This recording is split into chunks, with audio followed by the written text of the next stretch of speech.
ভিক্ষুক রাস্তা দিয়া যায় আর জমিদারের পুত্রবধূও যায়। একজন সামনের থেকে আসতেছে, একজন সামনের দিকে যাইতেছে।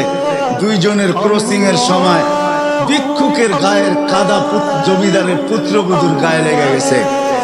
সে দুনিয়া আন্ধার করে ফেলছে, স্বামীকে ডাইকা নিয়ে আসছে, বলছে ভিক্ষুক আমার কাপড় নষ্ট করে দিছে। সে শুধু ভিক্ষুক ছিল না, বৃদ্ধ ছিল। বৃদ্ধ ছিল না শুধু, জীর্ণ ছিল, শীর্ণ ছিল, শরীরে কাপড় ছিল না, ফাটা চিরা কাপড় ছিল, পায়ে জুতা ছিল না, পেটে ভাত ছিল না। জমিদারের পুত্র সইতে পারে না, যৌবনী শক্তি সয়তো সয় কি করে তার স্ত্রীর গায়ে ভিক্ষুকের কাদা, বস সমগ্র শক্তিকে হাতে জমা করে একত্র করে বৃদ্ধের কানে বসায়। বৃদ্ধ কিচ্ছু বলে নাই, শুধু উপরের দিকে তাকায় দুই তিনটা শব্দ উচ্চারণ করছেন।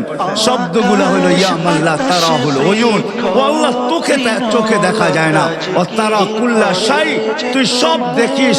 ফারা তারা মা বি, তুই কি দেখিস না আমার সাথে কি ঘটতেছে, এটা কি দেখিস না? বলতে দেরি যুবক, মরতে দেরি হয় না। জমিদার চলে আসছে, প্রতিশোধ নিবে। বৃদ্ধের একদিকে মুস্কি হাসি, একদিকে বলতেছে প্রেমের খেলা এমনই হয়।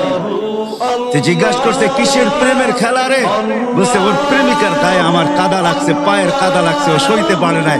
যৌবনী শক্তি দিয়ে আমার বৃদ্ধ গালে বসায় দিছে। আমাকেও একজন ভালোবাসে, সেও সইতে পারে না, সেও সইতে পারে না। ও তো থাপ্পড় দিয়া খান, তো সে জান নিয়ে নিছে, জান।